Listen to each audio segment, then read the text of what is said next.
त्यांचा मोबाईल त्या संजू शेटचा त्यांचा मोबाईल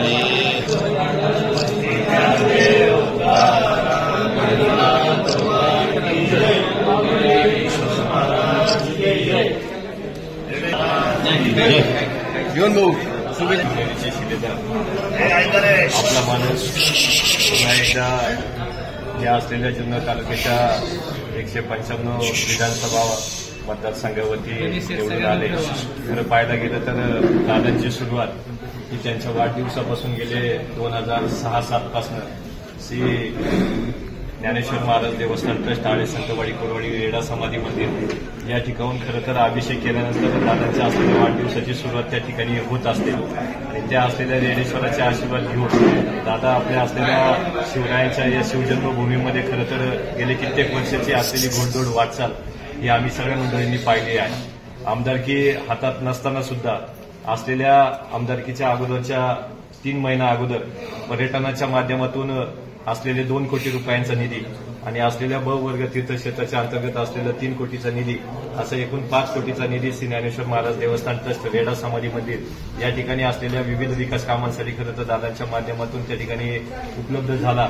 त्या अनुषंगाने सगळे असलेले ज्ञानेश्वर महाराज देवस्थानचे अध्यक्ष उपाध्यक्ष सेक्रेटरी साहेब व सगळे विश्वस्त मंडळ व्यवस्थापक सगळ्यांच्या वतीने दादांना असलेल्या या आमदारकीच्या शुभेच्छा देण्याच्या निमित्तानं आम्ही सगळी मंडळी या निमित्तानं उपस्थित आहोत.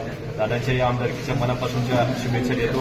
दादांवरती असलेली रेडेश्वरावरती दादांचं असलेलं नितांत असे श्रद्धा आणि त्या श्रद्धेच्या खातर खरं तर आम्ही सुनीलजी असतील किंवा आमचे ज्येष्ठ मार्गदर्शक प्रसन्न अण्णा असतील संजीव भाऊ असतील ही सगळी मंडळी जेव्हा आम्ही गिरीशजी महाजन साहेबांच्या या ठिकाणी गेलतो आणि त्या ठिकाणी खरं तर काम पूर्ण झालं त्यावेळेला खरं तर आमदारकी नव्हती पण ती असलेल्या दादांच्या डोळ्यामधले ते 2 थेंब ज्या वेळेला आम्ही त्यावेळेला पाहिले आणि त्यावेळेला कामाची खरं तर परिस्थिती खरं तर आमच्या मनात नव्हतं पण ते माऊलींनी करून त्या ठिकाणी घेतलं.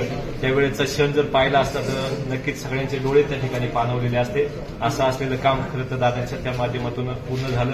इथून भविष्यात खूप काही कामं पर्यटनाच्या माध्यमातून किंवा तीर्थक्षेत्राच्या माध्यमातून दादांच्या माध्यमातून नक्कीच होतील किंवा जो आम्ही रस्ता जातोय रेडा समाधी मंदिराकडे त्या सुद्धा 2 टप्प्यामध्ये काम हे पहिल्या टप्प्यातलं काम पूर्ण झाले. दुसऱ्या टप्प्याचं सुद्धा काम ते पण मंजूर झालेलं आहे. फक्त त्याच्यात त्या कामाची सुरुवात ही नक्कीच होणार आहे आणि नंतर असलेला जो झुंडीचा मार्ग आहे तो सुद्धा भविष्य काळात दादांच्या माध्यमातून तो सुद्धा पूर्ण होईल अशा या नक्कीच आपल्या सर्वांच्या ज्या अपेक्षा आहेत त्या पूर्ण होण्याच्या कामासाठी दादा नक्कीच मदत करतील अशी अपेक्षा दादांकडनं बाळगतो आणि आम्हा सगळ्या मंडळींच्या वतीने श्री ज्ञानेश्वर महाराज देवस्थान ट्रस्ट आळे संतवाडी कोरवाडी रेडा समाधी मंदिर सर्व 12 शिखर मंडळी या सगळ्यांच्या वतीने दादांना या आमदारकीच्या मनापासून शुभेच्छा देतो. धन्यवाद. रामकृष्ण.